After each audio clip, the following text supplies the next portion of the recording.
ഈശോ എന്നെ സ്നേഹിക്കുന്നു, എന്നിൽ വാഴാനാശിക്കുന്നു. എന്നിലെ തിന്മകൾ നീക്കി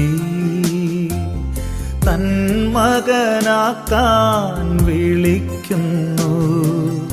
ഈശോ എന്നെ സ്നേഹിക്കുന്നു, എന്നിൽ വാഴാനാശിക്കുന്നു. എന്നിലെ തിന്മകൾ നീക്കി തൻ മകനാക്കാൻ വിളിക്കുന്നു. പിതാവിൻ്റെയും പുത്രൻ്റെയും പരിശുദ്ധാത്മാവിൻ്റെയും നാമത്തിൽ ആമേൻ. ഈശോയിൽ ഏറ്റവും സ്നേഹമുള്ളവരെ, ഏതാനും ആഴ്ചകളിലായി നമ്മൾ 2 മാസത്തിൽ കൂടുതലായിട്ടുണ്ട് നമ്മൾ ഇത് റെക്കോർഡ് ചെയ്യാനായിട്ട്. അതിൻ്റെ കാര്യങ്ങൾ എന്തുകൊണ്ടാണ് എന്നുള്ളതിനെക്കുറിച്ച് ഞാൻ നിങ്ങളുമായിട്ട് പങ്കുവയ്ക്കാം. നമ്മളിന്ന് പ്രധാനമായിട്ട് ചിന്തിക്കാൻ പോകുന്ന വിഷയം യേശുവിൻ്റെ 2ാം വരവിനായിട്ടുള്ള ഒരുക്കവും അന്ത്യകാലത്തിൻ്റെ വിശുദ്ധീകരണത്തെക്കുറിച്ചുമാണ്. നമ്മളിതിന് മുമ്പുള്ള ഒരു ടോക്കിൽ ഒരു സന്ദേശത്തിൽ ഇപ്രകാരം പറഞ്ഞിരുന്നു. അന്ത്യകാല വിശുദ്ധരും ആദ്യകാല വിശുദ്ധരെക്കുറിച്ചും നമ്മളൊരു സൂചന നൽകിയിരുന്നു. വിശുദ്ധീകരണത്തിൻ്റെ മേഖലകളിലൂടെ നമ്മൾ കർത്താവിൻ്റെ വരവിന് വേണ്ടി എപ്രകാരം ഒരുങ്ങണം എന്നുള്ളതിനെക്കുറിച്ചാണ് നമ്മൾ ഇനിയുള്ള ആഴ്ചകളിലെല്ലാം ചിന്തിക്കാനായിട്ട് പോകുന്നത്. അതിനോട് അനുബന്ധമായ കാര്യങ്ങളാണ് നമ്മൾ മനസ്സിലാക്കുന്നത്. തെസ്സലോനിക്കർക്ക് എഴുതിയ 1-ാമത്തെ ലേഖനത്തിൽ 3-ാം അധ്യായം 13 മുതലുള്ള തിരുവചനങ്ങൾ വായിക്കുമ്പോൾ നമ്മൾ കാണുന്നൊരു കാര്യം ഇങ്ങനെയാണ്. നമ്മുടെ കർത്താവായ യേശു ക്രിസ്തു തൻ്റെ വിശുദ്ധരോട് കൂടെ വരുമ്പോൾ നിങ്ങളുടെ ഹൃദയങ്ങളെ നിഷ്കളങ്കമായി നമ്മുടെ പിതാവായ ദൈവത്തിൻ്റെ മുമ്പിൽ വിശുദ്ധിയിൽ ഉറപ്പിക്കുകയും ചെയ്യട്ടെ. നമ്മുടെ കർത്താവായ യേശു ക്രിസ്തു തൻ്റെ വിശുദ്ധരോട് കൂടെ വരുമ്പോൾ, ഇത് കർത്താവിൻ്റെ 2ാമത്തെ ആഗമനത്തെക്കുറിച്ചാണ് പറയുന്നത്. നിങ്ങളുടെ ഹൃദയങ്ങളെ നിഷ്കളങ്കമായി, ഒരു കളങ്കമില്ലാത്ത പരിശുദ്ധിയുള്ള ഒരു ഹൃദയമായി നമ്മുടെ പിതാവായ ദൈവത്തിൻ്റെ മുമ്പിൽ വിശുദ്ധിയിൽ ഉറപ്പിക്കുകയും ചെയ്യട്ടെ.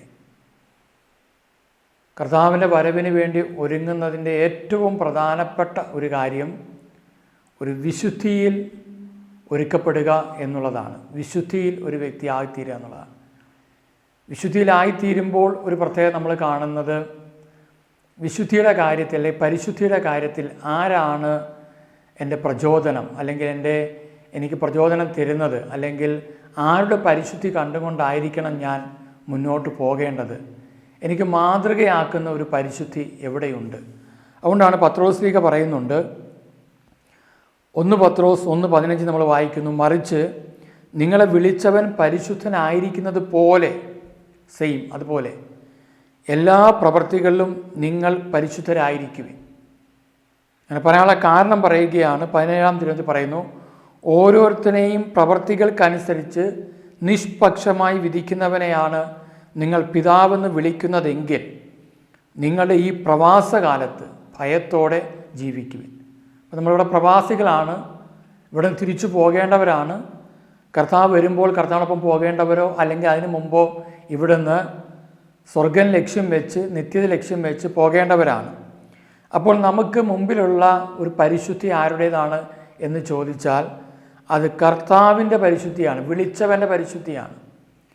ആ പരിശുദ്ധി നമുക്കുമുണ്ടാകണം. എല്ലാ പ്രവൃത്തികളിലും ആ പരിശുദ്ധി വേണം. അങ്ങനെയെങ്കിൽ കർത്താവിൻ്റെ പരിശുദ്ധിയെക്കുറിച്ചുള്ള വ്യക്തമായ അറിവ് അല്ലെങ്കിൽ ബോധ്യം, അതിലേക്ക് കടന്നു ചെല്ലാനുള്ള താല്പര്യം നമുക്കെല്ലാവർക്കും ആവശ്യമാണ്. അപ്പോൾ ആ പരിശുദ്ധിയാണ് നമുക്ക് വേണ്ടത്. ലോകം പറയുന്ന ഒരു പരിശുദ്ധിയല്ല, ചിലപ്പോൾ നമ്മൾ കണ്ടെത്തിയിരിക്കുന്ന ഒരു പരിശുദ്ധിയല്ല, മറ്റുള്ളവർ നമ്മളോട് പറഞ്ഞു തന്ന ഒരു പരിശുദ്ധിയല്ല. കർത്താവ് ആഗ്രഹിക്കുന്ന ഒരു പരിശുദ്ധി, കർത്താവ് ആഗ്രഹിക്കുന്ന ഒരു നീതി നമുക്ക് ആവശ്യമാണ്. അതെവിടെ നിന്ന് നമുക്ക് കണ്ടുപിടിക്കാൻ പറ്റുമെന്ന് ചോദിച്ചാൽ വിശുദ്ധ ഗ്രന്ഥം മുഴുവനും അതിനെക്കുറിച്ച് രേഖപ്പെടുത്തിയിട്ടുണ്ട്. പഴയ നിയമത്തിൽ നമ്മൾ കൽപ്പനകളിലൂടെ കടന്നു പോകുമ്പോൾ കാണുന്നു. പുതിയ നിയമത്തിലും നമ്മൾ ഈശോ വിശുദ്ധീകരണത്തെക്കുറിച്ച് വളരെ ആഴമായ ബോധ്യങ്ങൾ നൽകിയിട്ടുണ്ട്. ഇതിനെക്കുറിച്ചാണ് നമ്മൾ ചിന്തിക്കുന്നത്. ഇനി ഞാൻ പറയുന്ന കാര്യങ്ങൾ നിങ്ങൾ ശ്രദ്ധയോടെ കേൾക്കണം. ചിലരെ പെട്ടെന്ന് സ്കിപ്പ് ചെയ്ത് അടുത്ത ഇടയ്ക്കിട്ട് കേൾക്കുന്നവരുണ്ട്. അതുകൊണ്ടാണ് ഞാനങ്ങനെ പറഞ്ഞത്. നമ്മൾ ഏതാണ്ട് 2 മാസത്തിൽ കൂടുതലായിട്ട് വീഡിയോ റെക്കോർഡ് ചെയ്യുന്നില്ലായിരുന്നു. അതിൻ്റെ കാരണം മറ്റൊന്നുമല്ല, ഞാൻ ഇടയ്ക്ക് സൂചിപ്പിച്ചിരുന്നു, നമുക്ക് ഒരു നിത്യാരാധന ചാപ്പൽ, ഒരു നിരന്തര പ്രാർത്ഥനാലയം, ശുശ്രൂഷാലയം നമുക്ക് ആവശ്യമായിരുന്നു എന്ന്. കർത്താവിൻ്റെ കൃപയാൽ 3 മാസം കൊണ്ട് നമുക്ക് അതിൻ്റെ പണി ഏകദേശം പൂർത്തിയാക്കാനായിട്ട് സാധിച്ചിട്ടുണ്ട്. ചാപ്പലിൻ്റെ പണി പൂർണ്ണമായാണ്ട് 99% തീർന്നു വേണേൽ പറയാം. ഇനി അല്പസ്വല്പം കാര്യങ്ങളേ ഉള്ളൂ. അപ്പോൾ അങ്ങനെ പ്രാർത്ഥനകൾ ആരംഭിച്ചു കഴിഞ്ഞു എന്നുള്ളത് സന്തോഷപൂർവ്വം നിങ്ങളെ അറിയിക്കുകയാണ്. അത് വളരെ അത്ഭുതകരമായ രീതിയിലാണ് കർത്താവ് അതെല്ലാം കൊണ്ടു നടന്ന് ക്രമീകരിച്ചത്. അതിനുവേണ്ടി പ്രാർത്ഥിച്ചവർക്കും സഹായിച്ചവർക്കും എല്ലാം നന്ദി. ഞാൻ ഈ ചാപ്പലിനെക്കുറിച്ച് പറഞ്ഞിരുന്നു. ഏതാനും പേര് നമ്മളെ സഹായിച്ചിരുന്നു. നമുക്ക് 21 ലക്ഷം രൂപ അതിന് ചിലവായി. അതിൽ 15 ലക്ഷം രൂപ നമുക്ക് ബാധ്യതയുണ്ട്. അപ്പോൾ ചിന്തിക്കുക, എങ്ങനെയാണ് ഈ ബാധ്യത, അല്ലെങ്കിൽ അത് എവിടെ നിന്ന് കിട്ടി എന്നുള്ളൊരു കാര്യം കൂടി ഒന്ന് ഓർമ്മപ്പെടുത്തുകയാണ്. ഞാൻ നേരത്തെ പറഞ്ഞു, ഇവിടെ ഒരു അന്ത്യകാല വസതിയെക്കുറിച്ച് പറഞ്ഞിട്ടുണ്ടായിരുന്നു.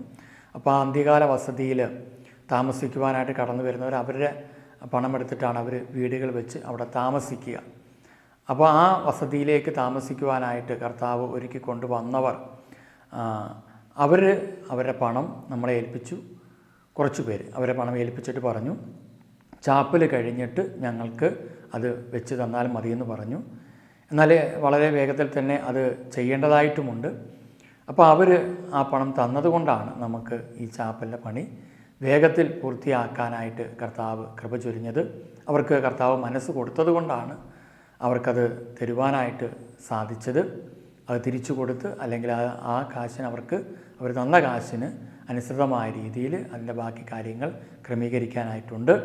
അപ്പോൾ ഞാനത് സൂചിപ്പിച്ചെന്ന് മാത്രമേ ഉള്ളൂ. പിന്നെ കുറച്ച് പേര് നമ്മളെ അല്ലാതെ തന്നെ സഹായിച്ചിട്ടുണ്ട്. നമുക്ക് വേറെ ഒരു സ്ഥലത്ത് നിന്നും ആരും സ്പോൺസറൊന്നും ചെയ്തില്ല. കാരണം കർത്താവ് പറഞ്ഞു സ്പോൺസേഴ്സിനെ ഒന്നും വേണ്ട. കാരണം എല്ലാവരുടെയും കൂട്ടായ പ്രവർത്തനമായിരുന്നു. ഞാൻ പറഞ്ഞത് സ്പോൺസർ എന്ന് പറയുമ്പോൾ ഇന്ന സാധനം ഞാൻ സ്പോൺസർ ചെയ്തു, അങ്ങനെയൊന്നും ഇല്ലായിരുന്നു. എല്ലാവരും കൂട്ടായ്മയായിട്ട് പ്രവർത്തിച്ചു. കുറച്ച് പേരെ തന്നുള്ളെങ്കിലും വളരെ സന്തോഷത്തോടെ അവർ തന്നു. നമ്മൾ ബൈബിളിൽ കാണുന്നത് പോലെ സമൃദ്ധിയിൽ നിന്ന് തന്നവരുണ്ട്, ഉപജീവനത്തിൻ്റെ മാർഗം പോലും എടുത്ത് തന്ന മനുഷ്യരുണ്ട്. അപ്പോൾ അങ്ങനെ കർത്താവ് അവരെല്ലാം അനുഗ്രഹിക്കട്ടെ, പ്രാർത്ഥിച്ച എല്ലാവരെയും അനുഗ്രഹിക്കട്ടെ. അതൊന്ന് ഞാൻ സൂചിപ്പിച്ചെന്ന് മാത്രമേ ഉള്ളൂ. ഏതെങ്കിലും കാര്യത്താൽ നിങ്ങൾക്ക് പരിശുദ്ധാത്മാവ് പ്രേരണ തരികയാണെങ്കിൽ നിങ്ങൾക്ക് ഇനിയും ഈ ശുശ്രൂഷകളുടെ ബാധ്യതകൾ തീർക്കാൻ വേണ്ടി സഹായിക്കാവുന്നതാണ്. ഞാൻ ആരോടും വ്യക്തിപരമായിട്ട് പോയി ഒരു സഹായമൊന്നും ചോദിച്ചില്ല. അങ്ങനെ ചോദിക്കാൻ കർത്താവ് പ്രേരണ തന്നിട്ടില്ല. അപ്പോൾ അതുകൊണ്ട് അറിഞ്ഞ് ചെയ്യുക എന്നുള്ളത് മാത്രമേ എനിക്ക് പറയുവാനുള്ളൂ. തീർച്ചയായിട്ടും കർത്താവ് ഇനിയും വഴി നടത്തും എന്ന് തീർച്ചയായിട്ടും നമുക്ക് ബോധ്യമുണ്ട്. ഇപ്പോൾ അതിന് അടുത്തുള്ള ഒരു മുറിയിലിരുന്നു കൊണ്ടാണ് നമ്മൾ റെക്കോർഡ് ചെയ്യുന്നത്. അതുകൊണ്ട് ചില ഓഡിയോ ബുദ്ധിമുട്ടുകൾ വന്നേക്കാം. നിങ്ങൾ സദയം ക്ഷമിക്കണം. കാരണം നമ്മളൊന്ന് ക്രമീകരണമൊക്കെ ആയി വരുന്നതേ ഉള്ളൂ. ഇനി നമുക്ക് ഇവിടെ 21 ദിവസത്തെ ഉപവാസ പ്രാർത്ഥനകൾ താമസിച്ചുള്ളത് നടത്തുവാൻ നമ്മൾ ആഗ്രഹിക്കുന്നു. കർത്താവ് നേരത്തെ നൽകിയ സന്ദേശമാണ്.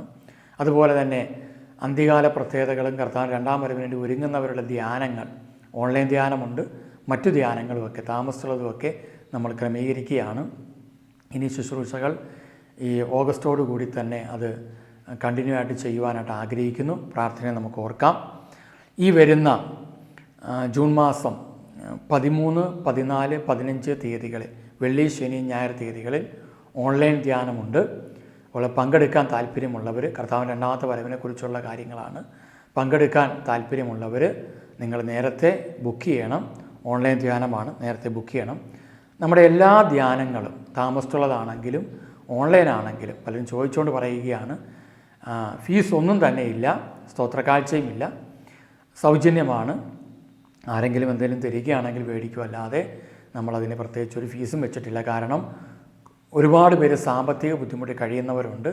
അതുകൊണ്ട് അങ്ങനെ ഒരു ഫീസ് സംവിധാനമില്ല, സ്തോത്രക്കാഴ്ചയും എടുക്കുന്നില്ല എന്ന് സൂചിപ്പിക്കുകയാണ്. അപ്പോൾ അതുകൊണ്ട് ജൂൺ മാസം 13, 14, 15 വെള്ളി, ശനി, ഞായർ ദിവസങ്ങളിൽ ഓൺലൈൻ ധ്യാനമുണ്ട്. അപ്പോൾ പങ്കെടുക്കാൻ ആഗ്രഹിക്കുന്നവർ തീർച്ചയായിട്ടും അതിനെ ബുക്ക് ചെയ്യണം. നമുക്ക് സാധിക്കുമെങ്കിൽ സെപ്റ്റംബറിലോ ഒക്ടോബറിലോ അല്ലെങ്കിൽ ഓഗസ്റ്റിലോ എപ്പോഴാണെന്ന് വെച്ചാൽ കർത്താവ് തരുന്ന പ്രേരണ അനുസരിച്ച് നമുക്ക് 21 ദിവസത്തെ ഉപവാസ ധ്യാനം കൂടി വയ്ക്കുന്നതായിരിക്കും. അപ്പോൾ നിങ്ങളുടെ പ്രാർത്ഥനയിൽ നിങ്ങൾ ഓർക്കുക. ഇവിടെ നമ്മൾ അതുപോലെ തന്നെ കുടുംബമായിട്ട് ധ്യാനിക്കാൻ വരാൻ താല്പര്യമുള്ളവരുണ്ടെങ്കിൽ, ഭാര്യ, ഭർത്താവ്, മക്കൾ അല്ലെങ്കിൽ മാതാപിതാക്കളും കൂടെ ഉണ്ടെങ്കിൽ നമുക്കിവിടെ ഏകദേശം ഒരു 15 പേർക്ക് താമസിക്കാനുള്ള സംവിധാനമുണ്ട്. അത്രേ ഉള്ളൂ. ബാക്കി സംവിധാനങ്ങൾ ഇനി ഒരുക്കപ്പെടണം. അപ്പോൾ അതുകൊണ്ട് അങ്ങനെ കുടുംബമായിട്ട് വരുന്നവർക്ക് വന്ന് ഒരാഴ്ച ഇരുന്ന് നിങ്ങളുടെ ജീവിതത്തിൽ കർത്താവ് ൻ്റെ പ്രവർത്തനങ്ങളെക്കുറിച്ചൊന്ന് മനസ്സിലാക്കാനും എന്തെങ്കിലും ജീവിതത്തിൽ തടസ്സങ്ങളോ ബുദ്ധിമുട്ടുകളോ പ്രയാസങ്ങളോ ഒക്കെ ഉണ്ടെങ്കിൽ അത് ദൈവജനത്തിൻ്റെ അടിസ്ഥാനത്തിൽ എങ്ങനെ പരിഹരിക്കാം എന്നുള്ളത് കണ്ടെത്തുവാനും കർത്താവിൻ്റെ സൗഖ്യവും അനുഗ്രഹമൊക്കെ സ്വീകരിക്കാനുള്ള സംവിധാനം കൂടി ഉണ്ട് ഇതിനകത്ത്. അപ്പോൾ അതുകൊണ്ട് കുടുംബമായിട്ട് ധ്യാനിക്കാൻ വരുന്നവർക്കും അങ്ങനെ ധ്യാനിക്കാം.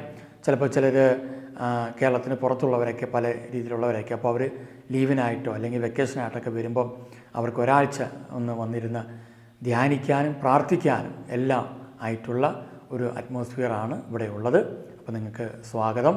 കർത്താവ് അതിനുള്ള ക്രമീകരണങ്ങൾ ഒരുക്കട്ടെ. അപ്പോൾ അങ്ങനെ താല്പര്യമുള്ളവരും അറിയിക്കണമെന്ന് ഉറപ്പെടുത്തുകയാണ്. നമുക്കറിയാം നമ്മുടെ ശുശ്രൂഷകളെക്കുറിച്ച് ഒരുപാട് പേരൊന്നും അറിയുന്നില്ല. കുറച്ച് പേർക്ക് മാത്രമേ അതിനെക്കുറിച്ചൊക്കെ അറിയത്തുള്ളൂ. അപ്പോൾ അതുകൊണ്ട് നിങ്ങൾക്ക് സാധിക്കുന്ന ആൾക്കാരോട് ഈ രണ്ടാം വരവിൻ്റെ ശുശ്രൂഷകളെക്കുറിച്ചൊക്കെ ഒന്ന് പങ്കുവയ്ക്കാവുന്നതാണ്. അതിനുവേണ്ടി ശ്രമിക്കാവുന്നതാണ്. ഞാനത് സൂചിപ്പിച്ചെന്ന് മാത്രം. പ്രിയമുള്ളവർ, ഇനി നമ്മൾ കേൾക്കാൻ പോകുന്ന പറഞ്ഞു വന്ന വിഷയത്തിലേക്ക് നമ്മളൊന്ന് കടന്നു വരികയാണ്. നമ്മൾ കർത്താവിൻ്റെ ഓരോ വാക്കുകളുമാണ് നമ്മളെ വിശുദ്ധ യോഹന്നാൻ സുവിശേഷം 15:3 നമ്മളിങ്ങനെ വായിക്കുന്നുണ്ട്. ഞാൻ നിങ്ങളോട് പറഞ്ഞ വചനം നിമിത്തം നിങ്ങൾ ശുദ്ധിയുള്ളവരായിരിക്കുന്നു. നമുക്കറിയാം ഈ കാലഘട്ടത്തിൽ ഒരു പ്രത്യേക പരിശുദ്ധി നമുക്ക് ആവശ്യമാണ് ഈ കാലഘട്ടത്തിൽ. അപ്പോൾ അത് നമുക്ക് വ്യക്തമായിട്ട് മനസ്സിലാക്കപ്പെടേണ്ടതായിട്ടുണ്ട്. അപ്പോൾ ഈശോയുടെ വചനത്തിലൂടെയാണ് നമുക്ക് ഒരു വിശുദ്ധീകരണം നടക്കുക. ഒന്ന്, ആ വചനം അറിയണം. നമുക്ക് ഒരുപാട് പേർ കുമ്പസാരിക്കുന്നവരുണ്ട്. എന്നാൽ അവർ കുമ്പസാരിക്കാനായിട്ട് പോകുമ്പം അവർ കുമ്പസാരത്തിൽ കുറേ പാപം പറയുന്നുണ്ട്. പക്ഷേ അത് എത്രത്തോളം കർത്താവിനെ വേദനിപ്പിച്ചു എന്ന് അറിഞ്ഞിട്ടായിരിക്കണമെന്നില്ല പലരും പറയുന്നത്. അതോടൊപ്പം തന്നെ നമ്മൾ കാണുന്നൊരു കാര്യമാണ്, പലപ്പോഴും പാപം എന്താണെന്ന് പലർക്കും അറിയത്തില്ല, അല്ലെങ്കിൽ അവർ ചെയ്യുന്ന തെറ്റെന്താണ്. ചിലർ പറയുന്നൊരു കാര്യമാണ്, എല്ലായിടത്തും പാപത്തെക്കുറിച്ച് പ്രസംഗം നടക്കുന്നുണ്ട്, ഒരുപാട് സ്ഥലത്ത് പാപത്തെക്കുറിച്ചൊക്കെ പറയുന്നുണ്ട്, പാപം കൂടുന്നതല്ലാതെ കുറയുന്നില്ല. ശരിയാണത്, പാപം കൂടുന്നതല്ലാതെ കുറയുന്നില്ല. പക്ഷെ ബൈബിള് വ്യക്തമായിട്ട് പറയുന്നൊരു കാര്യമുണ്ട്. എന്താണ് അതുകൊണ്ട് സംഭവിക്കുന്നത്? വെളിപാട് പുസ്തകം 22:11 പല പ്രാവശ്യം നമ്മൾ ധ്യാനിച്ചു പോയൊരു വചന ഭാഗമാണ്. അനീതി ചെയ്തിരുന്നവൻ ഇനിയും അനീതി ചെയ്തു കൊള്ളട്ടെ. അവർക്ക് അതിൽ നിന്ന് തിരിച്ചു വരാൻ താല്പര്യമില്ല, അതുകൊണ്ട് അവർ ചെയ്തുകൊണ്ടിരിക്കുക. പാപക്കറ പുരണ്ടവൻ ഇനിയും അങ്ങനെ തന്നെ കഴിഞ്ഞു കൊള്ളട്ടെ. നീതിമാൻ ഇനിയും നീതി പ്രവർത്തിക്കട്ടെ. വിശുദ്ധൻ ഇനിയും വിശുദ്ധീകരിക്കപ്പെടട്ടെ. അപ്പം നമ്മൾ കർത്താവിൻ്റെ വരവിന് വേണ്ടി ഒരുങ്ങുന്ന ഒരു വ്യക്തി, ഈ അന്ത്യകാലത്തുള്ള വിശുദ്ധീകരണത്തിലായിരിക്കാൻ ആഗ്രഹിക്കുന്ന ഒരു വ്യക്തി ഇനിയും വിശുദ്ധീകരിക്കപ്പെടണം. അപ്പം അങ്ങനെയുള്ളവരെ സഹായിക്കാൻ വേണ്ടിയിട്ടാണ് നമ്മൾ ദൈവകൽപ്പനകളുടെയും ദൈവവചനത്തിൻ്റെ എല്ലാം അടിസ്ഥാനത്തിൽ സാധിക്കുന്നിടത്തോളം എല്ലാ ആഴ്ചകളിലും തന്നെ ഒരു പരമ്പര പോലെ നമ്മൾ ഈ ശുശ്രൂഷകൾ മുന്നോട്ട് കൊണ്ടുപോവുകയാണ്. അപ്പോൾ അതുകൊണ്ട് എത്രത്തോളം എനിക്ക് കർത്താവ് പറഞ്ഞ പരിശുദ്ധി വേണമെന്ന് ആഗ്രഹിക്കുന്നവരെല്ലാം ഈ സന്ദേശങ്ങൾ കേൾക്കാൻ തയ്യാറാകണം. ചിലപ്പോൾ നിങ്ങൾക്ക് അംഗീകരിക്കാൻ പറ്റുന്ന പല കാര്യങ്ങളും അതിനകത്ത് ഉണ്ടാകണമെന്നില്ല. പക്ഷേ നമ്മൾ അംഗീകരിച്ചാലും ഇല്ലെങ്കിലും ദൈവവചനം അത് പറയുകയാണെങ്കിൽ നമ്മൾ അംഗീകരിച്ചേ പറ്റൂ എന്നുള്ളതാണ്. ദൈവവചനം പറയുകയാണ്, മകൻ ഇതാണ് ശരി, ഇതാണ് തെറ്റെന്ന് ദൈവവചനം പറയുക. ലേവ്യരുടെ പുസ്തകം 10:10 അവിടെ ഇപ്രകാരം രേഖപ്പെടുത്തിയിട്ടുണ്ട്, വിശുദ്ധവും അവിശുദ്ധവും ശുദ്ധവും അശുദ്ധവും നിങ്ങൾ വേർതിരിച്ചറിയണം. നമ്മൾ പ്രാവശ്യം കേട്ട വചനമാണ്. അപ്പോൾ ഒരു വേർതിരിച്ച് അറിയുന്ന അവസ്ഥയിലേക്ക് നമ്മൾ വരണം. അപ്പോൾ ദൈവവചനത്തിൻ്റെ അടിസ്ഥാനത്തിൽ എനിക്കൊന്ന് കത്തോലിക്ക സഭയിലുള്ള 95% പേർക്കും യേശുക്രിസ്തുവിൻ്റെ രണ്ടാമത്തെ വരവിനെക്കുറിച്ച് അറിയുവാനോ കേൾക്കുവാനോ താല്പര്യമില്ലാത്ത മനുഷ്യരാണെന്ന് തോന്നുന്നു. ഇനി ചിലർക്ക് അത് അറിയാതെ കിടക്കുന്നവരുണ്ട് ചിലർ. കാരണം അവർക്ക് ക്രിസ്തുവിനെക്കുറിച്ച് അറിയാത്തതാണ് അവർ അശുദ്ധിയിൽ കിടക്കുന്നതിൻ്റെ കാരണം. യോഹന്നാൻ പറയുന്നുണ്ട്, നിങ്ങൾ എന്നെ അറിയാത്തത് കൊണ്ട്, വിശ്വസിക്കാത്തത് കൊണ്ട് നിങ്ങൾ പാപമുണ്ട്. അപ്പോൾ ക്രിസ്തു ആരാണെന്ന് അറിയാം. നമുക്ക് പല കാര്യങ്ങളെക്കുറിച്ച് അറിയാം. ഇപ്പോൾ കത്തോലിക്കരായ നമ്മുടെ ജീവിതത്തിൽ പരിശുദ്ധ കുർബാനയെക്കുറിച്ച് നമുക്ക് അറിവുണ്ട്, ജപമാലയെക്കുറിച്ച് അറിവുണ്ട്, കൂദാശകളെക്കുറിച്ച് അറിവുണ്ട്, ഭക്തകൃത്യങ്ങളെക്കുറിച്ച് അറിവുണ്ട്, നൊവേന, ഒരുപാട് കാര്യങ്ങളെക്കുറിച്ച് അറിയാം. പക്ഷെ ക്രിസ്തുവിനെക്കുറിച്ച് എനിക്ക് എന്തുമാത്രം ശരിയായ ഒരറിവുണ്ട്. ക്രിസ്തുവിൽ നിന്നാണ് ഇതെല്ലാം ആരംഭിച്ചത്. ക്രിസ്തുവില്ലെങ്കിൽ പരിശുദ്ധ കുർബാനയില്ല, ക്രിസ്തുവില്ലെങ്കിൽ ജപമാലയില്ല, ക്രിസ്തുവില്ലെങ്കിൽ നൊവേനയുടെ അടിസ്ഥാന വശം വിശുദ്ധരെ ബേസ് ചെയ്ത. അപ്പോൾ അങ്ങനെ വരുമ്പം അവരുടെ പരിശുദ്ധി ക്രിസ്തുവിനെ അടിസ്ഥാനപ്പെടുത്തിയ. അപ്പോൾ ആ പരിശുദ്ധി ഇല്ലെങ്കിൽ പിന്നെ അവിടെ വിശുദ്ധരില്ല. അപ്പോൾ ക്രിസ്തു ഇല്ലാതെ ഉള്ള ഒരു പോക്കിന്ന് ലോകത്ത് നമ്മൾ കാണുന്നുണ്ട്. കാരണം നമ്മൾ നോക്കുമ്പോൾ നമ്മുടെ ഇടവകളിലോ സമൂഹത്തിലൊക്കെ നോക്കുമ്പോൾ കാണാൻ പറ്റുന്നൊരു കാര്യമാണ്. എല്ലാ ദിവസവും പള്ളിയിൽ പോകുന്നവരുണ്ട്, എല്ലാ ദിവസവും കുർബാനയിൽ പങ്കെടുക്കുന്നവരുണ്ട്, നല്ല കാര്യം. കർത്താവിൻ്റെ അപ്പം ശരീരം ഭക്ഷിക്കുകയും പാത്രത്തിൽ പാനം ചെയ്യുകയും വേണം, നിത്യജീവൻ നമുക്ക് ലഭിക്കും. പക്ഷേ ഈ നിത്യജീവൻ ലഭിക്കാൻ ഒരു കാര്യം ആദ്യം അടിസ്ഥാനപ്പെടുത്തി പറഞ്ഞിരിക്കുന്നത് ഇങ്ങനെയാണ്. അവിടെ പറയുകയാണ്, ഏക സത്യമായ ദൈവത്തെയും അവിടെ നിന്ന് അയച്ച യേശു ക്രിസ്തുവിനെയും അറിയുക എന്നതാണ് നിത്യജീവൻ. അപ്പം യോഹന്നാൻ സുവിശേഷം 17:3 നമ്മൾ വായിക്കുമ്പം ഈ അറിവില്ലാതെ ഞാൻ പരിശുദ്ധ കുർബാനയിൽ പങ്കെടുത്തിട്ട് കാര്യമില്ല, ജപമാല ചൊല്ലിയിട്ട് കാര്യമില്ല, വിശുദ്ധരെ മാധ്യസ്ഥം തേടിയിട്ട് കാര്യമില്ല. കാരണം അതൊക്കെ ചെയ്യുമ്പോൾ എന്ത് പറ്റും? ലക്ഷ്യം തെറ്റിയുള്ള ഒരു പോക്കിലേക്ക് നമ്മൾ പോകും.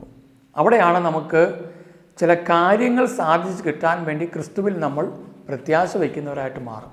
1 കൊരിന്ത്യർ 15:3 അവിടെ പറയുകയാണ്, ഈ ജീവിതത്തിന് വേണ്ടി മാത്രം ക്രിസ്തുവിൽ പ്രത്യാശ വെച്ചു. അപ്പോൾ പരിശുദ്ധ കുർബാന പങ്കെടുക്കുന്ന എന്തിനു വേണ്ടിയിട്ടാണ്? കാര്യസാധനത്തിന് വേണ്ടിയിട്ടാണ്. ജപമാല എല്ലാം എന്തിനു വേണ്ടിയിട്ടാണ്? കാര്യങ്ങൾ സാധിച്ചു കിട്ടാൻ വേണ്ടിയിട്ടാണ്. വിശുദ്ധരുടെ അടുത്തേക്ക് പോകുന്ന കാര്യങ്ങൾ സാധിച്ചു കിട്ടാനാണ്. എന്തുകൊണ്ട് ഈ കാര്യം സാധിച്ച് കിട്ടുന്നില്ല എന്ന് ചിന്തിക്കുന്നില്ല. വിശുദ്ധീകരണം കുറവുള്ള ഒരു മനുഷ്യനിൽ കർത്താവിന് പ്രവർത്തിക്കാൻ പറ്റുകയില്ല. മത്തായി സുവിശേഷം 5:8 നമ്മൾ വായിക്കുന്ന ഒരു ഹൃദയശുദ്ധി ഉള്ളവർ ഭാഗ്യവാന്മാർ, അവർ ദൈവത്തെ കാണും. അപ്പോൾ ഇവിടെ എഴുതി വച്ചിരിക്കുന്നൊരു കാര്യമുണ്ട്, നിങ്ങളുടെ ഹൃദയങ്ങൾ നിഷ്കളങ്കമായി. 1 തെസ്സലോനിക്കർ 3:13 നമ്മൾ വായിച്ചതാണ്. നമ്മുടെ പിതാവായ ദൈവത്തിനു മുമ്പിൽ വിശുദ്ധിയിൽ ഉറപ്പിക്കണം. അപ്പം നിഷ്കളങ്കമായി പിതാവായ ദൈവത്തിൻ്റെ മുമ്പിൽ വിശുദ്ധിയിൽ ഉറപ്പിക്കണമെങ്കിൽ ഹൃദയത്തിന് ശുദ്ധി വേണം. അപ്പോൾ ഹൃദയത്തിന് ശുദ്ധിയുള്ളവർക്ക് യേശു ക്രിസ്തുവിനെ, ദൈവപിതാവിനെ, അല്ലെങ്കിൽ പരിശുദ്ധ അമ്മയെ, പരിശുദ്ധാത്മാവിനെ, വിശുദ്ധരെയൊക്കെ ദൈവിക കാഴ്ചപ്പാടിൽ കാണാൻ പറ്റുള്ളൂ. ഇല്ലെങ്കിൽ ഇവരെല്ലാം നമുക്ക് വേണ്ടി കുറേ കാര്യങ്ങൾ സാധിച്ചു തരുന്ന വ്യക്തികളായി നമ്മൾ മാറ്റപ്പെടും. അപ്പോൾ അതുകൊണ്ട് ആ ഒരു മേഖല നമ്മുടെ ജീവിതത്തിൽ കൃത്യമായിട്ട് നമ്മൾ മനസ്സിലാക്കണം. കാരണം കർത്താവിൻ്റെ വരവ് അടുക്കുന്നതിന് മുമ്പ് തന്നെ ലോകത്ത് അശുദ്ധിയുടെ വർധനവുണ്ടാകും. അതിൽ ഒരു കാര്യം, പിശാചിന് അവിടുന്ന് ഈ ഭൂമിയിൽ വിശുദ്ധരെയും അശുദ്ധരെയും വേർതിരിച്ചറിയാൻ വേണ്ടി ഒരു അവസരം കൊടുക്കുന്നത് കൊണ്ട് പിശാചിന് അവസരം കൊടുക്കും. അപ്പോൾ പാപം ചെയ്യാൻ വേണ്ടി ഒരുപാട് പേർ ഇറങ്ങും. ഇന്നത് വർദ്ധിച്ചു വരികയാണ്. അപ്പം അതുകൊണ്ടാണ് ബൈബിളിൽ വ്യക്തമായിട്ട് പറയുന്നത്, അനീതി ചെയ്തിരുന്നവൻ ഇനിയും അനീതി ചെയ്യട്ടെ. അവൻ അവസരം കൊടുക്കുന്നുണ്ട്, പക്ഷെ അവൻ അനീതി ചെയ്യാം.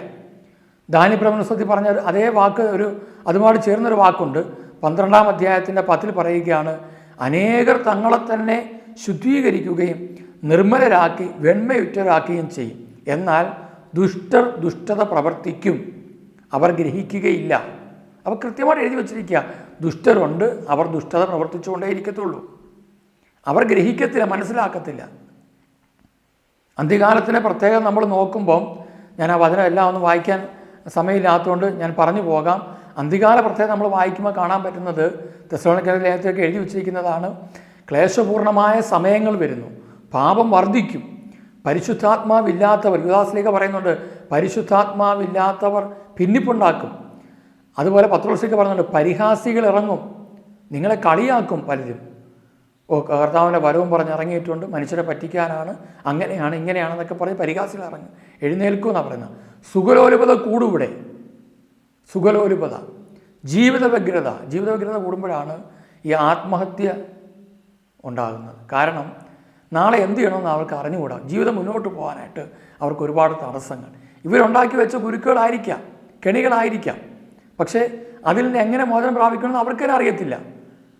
ഒരു മനുഷ്യർക്ക് അവരെ സഹായിക്കാനും പറ്റത്തില്ല, പക്ഷെ ദൈവത്തിന് അവരെ സഹായിക്കാൻ പറ്റും. പക്ഷെ ദൈവവക്കലേക്ക് പോകാൻ അവരെ സഹായിക്കുന്ന മനുഷ്യരുമുണ്ട്, പക്ഷെ മനുഷ്യർ അങ്ങനെ സഹായിക്കുന്നവർ ചുരുക്കവുക. കാരണം പലപ്പോഴും നമ്മളൊരു പ്രശ്ന പരിഹാരത്തിന് വേണ്ടി എവിടെയെങ്കിലും ചെല്ലുമ്പം ഭാരമുള്ള കുറേ ചുമടുകൾ നമ്മുടെ തലയിൽ കയറ്റി വയ്ക്കുന്ന മനുഷ്യരുണ്ട്. ഈശോ പറഞ്ഞു, നിങ്ങൾ അവരുടെ തലയിൽ ഭാരമുള്ള ചുമട് വയ്ക്കും. നമ്മുടെ തലയിൽ കൊണ്ടുവയ്ക്കുന്ന ഭാരമുള്ള ചുമടെന്താ? ക്രിസ്തുവിലൂടെയുള്ള ഒരു രക്ഷയിലേക്ക് കടന്നു വരിക എന്നുള്ളതിനേക്കാൾ ഉപരി കുറേ പ്രാർത്ഥനകളുടെ കൂമ്പാരങ്ങൾ ഏൽപ്പിക്കും. ഇത്ര എണ്ണം നിങ്ങൾ ചൊല്ലിയാൽ നിങ്ങൾ രക്ഷ പ്രാപിക്കും. പക്ഷേ ഇവർ ചിലപ്പോൾ ക്രിസ്തുവിന് വിരുദ്ധമായ ഒരു പ്രവൃത്തി ചെയ്യുന്നുണ്ടാകാം, വചനത്തിന് വിരുദ്ധമായ പ്രവൃത്തി ചെയ്യുന്നുണ്ടാകാം, ദൈവത്തെ അനുസരിക്കുന്നില്ലായിരിക്കാം, ക്ഷമിക്കുന്നില്ലായിരിക്കാം, സ്നേഹമില്ലായിരിക്കാം, ബന്ധനത്തിലായിരിക്കാം. അത് ചൂണ്ടിക്കാണിക്കുന്നില്ല. തലേ കുറേ ഭാരമുള്ള എണ്ണങ്ങളുടെ കണക്കുകൾ 7, 21 അല്ലെങ്കിൽ 30, 40, 1000 ഇങ്ങനെയൊക്കെയുള്ള എണ്ണങ്ങൾ കൊടുത്ത് അവരെ ഭാരപ്പെടുത്തിക്കൊണ്ടിരിക്കും. പ്രിയമുള്ളവരെ, കർത്താവ് വന്നത് ആരെയും ഭാരപ്പെടുത്താനല്ല, ആരെയും വേദനിപ്പിക്കാനല്ല. ഈശോ പറഞ്ഞല്ലോ, ഈ ചെറിയവൽ ഒരുവൻ പോലും നശിച്ചു പോകുവാൻ എൻ്റെ സ്വർഗസ്ഥനായ പിതാവ് ഇഷ്ടപ്പെടുന്നില്ല. മത്തായി 18:14 നമ്മൾ വായിക്കുന്നു, ഈ ചെറിയവൽ ഒരുവൻ പോലും നശിച്ചു പോകുവാൻ എൻ്റെ സ്വർഗസ്ഥനായ പിതാവ് ഇഷ്ടപ്പെടുന്നില്ല. ലൂക്ക 19:10 നമ്മൾ വായിക്കുന്നുണ്ട്, നഷ്ടപ്പെട്ടു പോയതിനെ കണ്ടെത്തി രക്ഷിക്കാനാണ് മനുഷ്യപുത്രൻ പ്രത്യക്ഷനായിരിക്കുന്നത്. നഷ്ടപ്പെട്ടു പോയതിനെ, അപ്പോൾ നഷ്ടപ്പെട്ടു പോയതിനെ കണ്ടെത്തി രക്ഷിക്കണം. ഒരുപാട് പേര് വേദനിക്കുന്ന ഒരു കാലഘട്ടത്തിലാണ് നമ്മൾ ജീവിച്ചിരിക്കുന്നത്. ഇവിടെ ആത്മഹത്യ വർദ്ധിക്കുന്നു, രോഗപീഠകൾ കടന്ന് ഉഴലുന്നു, കടബാധ കൂടിക്കൊണ്ടിരിക്കുന്നു. കേരളം മുഴുവൻ ഇന്ന് കടബാധയുടെ പിടിയിലാണ്. സുഖലോലുപത കടന്നു വന്നപ്പോൾ, ജീവിത വ്യഗ്രത കടന്നു വന്നപ്പോൾ, ലഹരിക്കടിമയായ മനുഷ്യർ, മദ്യാസക്തി എന്നൊരു വാക്കാണ് അവിടെ പറയുന്ന ബൈബിളിൽ, ആസക്തികളാൽ നിറഞ്ഞ് എന്ത് ചെയ്യണമെന്നറിയാത്ത രീതിയിൽ ജഡിക ബന്ധനത്തിൽ മാംസദാഹത്താൽ കഴിയുന്നവരുടെ ഒരു കൂട്ടം. അതുകൊണ്ട് പ്രിയമുള്ളവരെ, യൂദാസ്ലീഹയൊക്കെ പറയുന്നുണ്ട്, നിങ്ങൾ അവരുടെ വസ്ത്രത്തെ പോലും വെറുത്തുകൊണ്ട് അവരോട് കരുണ കാണിക്കണം, അവരെ പിടിച്ചു കയറ്റണം. അപ്പം അങ്ങനെയെങ്കിൽ വിശുദ്ധീകരണ മേഖലകളെക്കുറിച്ച് ബോധ്യമുള്ളവരാകണം. ഈ കാലഘട്ടങ്ങളിൽ നിങ്ങൾ തീർച്ചയായിട്ടും കർത്താവ് ആഗ്രഹിക്കുന്ന പരിശുദ്ധിയെക്കുറിച്ച് മനസ്സിലാക്കണം. തെസ്സലോനിക്കർക്ക് ലേഖനം 1 ലേഖനം 3 അധ്യായം 13 നമ്മളിത് വായിച്ച് 4 അധ്യായത്തിലേക്ക് കടക്കുമ്പോൾ അവിടെ വ്യക്തമായിട്ട് പറയുന്നൊരു വാക്കുണ്ട്. 4 അധ്യായം 7 അശുദ്ധിയിലേക്കല്ല വിശുദ്ധിയിലേക്കാണ് ദൈവം നമ്മെ വിളിച്ചിരിക്കുന്നത്. അശുദ്ധിയിലേക്കല്ല വിശുദ്ധിയിലേക്കാണ്. എഫേസ്യസ് 4:24 വായിക്കുന്നു, യഥാർത്ഥമായ വിശുദ്ധിയിലും നീതിയിലും ദൈവത്തിൻ്റെ സാദൃശ്യത്തിൽ സൃഷ്ടിക്കപ്പെട്ട പുതിയ മനുഷ്യനെ ധരിക്കുവിൻ. അതുകൊണ്ട് പ്രിയമുള്ളവരെ, നമുക്ക് ഈ ലോകത്തിൻ്റെ പ്രബോധനങ്ങളല്ല വേണ്ടത്, കർത്താവ് പറഞ്ഞ കാര്യങ്ങളാണ്. 1 തിമോത്തി 4:1 നമ്മൾ വായിക്കുന്നു, വരും കാലങ്ങളിൽ ചിലർ കപടാത്മാക്കളിലും പിശാചിൻ്റെ പ്രബോധനങ്ങളിലും, അവർ പറയും ഇതൊന്നും കുഴപ്പമില്ലെന്ന് പറയുന്ന പ്രബോധനമുണ്ട്. മനുഷ്യൻ ചെയ്യുന്ന ഒരു തെറ്റും കുഴപ്പമില്ല, തെറ്റ് മനുഷ്യൻ ഉപയോഗിക്കാൻ വേണ്ടിയല്ലേ ശരീരം, മനുഷ്യൻ ഉപയോഗിക്കാൻ വേണ്ടിയല്ലേ ജീവിതം, മനുഷ്യൻ ഉപയോഗിക്കാൻ വേണ്ടിയല്ലേ പണം, മനുഷ്യൻ ഉപയോഗിക്കാൻ വേണ്ടിയല്ലേ ഇവിടെയുള്ള എല്ലാ വസ്തുവകളെന്നൊക്കെ പറയും. അപ്പോൾ ഇവിടെ പറയുകയാണ്, ശ്രദ്ധ അർപ്പിച്ചുകൊണ്ട് വിശ്വാസം വ്യതിചലിക്കുമെന്ന് ആത്മാവ് വ്യക്തമായി പറയുന്നു. അതുകൊണ്ട് വിശ്വാസം ഒരുപാട് പേര് വ്യതിചലിച്ച് പോയിക്കൊണ്ടിരിക്കുക, ഭക്തി കൂടുന്നുണ്ട്, പക്ഷേ വിശ്വാസം നഷ്ടപ്പെട്ടുകൊണ്ടിരിക്കുന്ന ഒരു കാലഘട്ടമാണ്. അതുകൊണ്ട് പ്രിയമുള്ളവരെ, ചുരുക്കം പേർ മാത്രമേ ചിലപ്പോൾ ഇത് ആഗ്രഹിക്കുന്നുള്ളായിരിക്കാം. കർത്താവ് പറയുന്നുണ്ട്, അതുകൊണ്ടാണ് ദൈവരാജ്യത്തിലേക്ക് നമ്മൾ വരുമ്പോൾ അതിനൊരു നീതിയുണ്ട്, ദൈവരാജ്യത്തിനൊരു നീതിയുണ്ട്. അത് ഈശോ പറഞ്ഞു, ആദ്യം നിങ്ങൾ അവിടുത്തെ രാജ്യവും അവിടുത്തെ നീതിയും അന്വേഷിക്കുക, അതോടൊപ്പം നിങ്ങൾക്ക് മറ്റുള്ളവയും ലഭിക്കും. അതിനകത്തിരിക്കുക, ഉൾപ്പെട്ടിരിക്കുകയാണ്, ദൈവനീതിയിൽ ഉൾപ്പെട്ടിരിക്കുകയാണ് നമുക്ക് വേണ്ടുന്നതെല്ലാം, ദൈവരാജ്യത്തിൽ ഉൾപ്പെട്ടിരിക്കുകയാണ് നമുക്ക് വേണ്ടുന്നതെല്ലാം.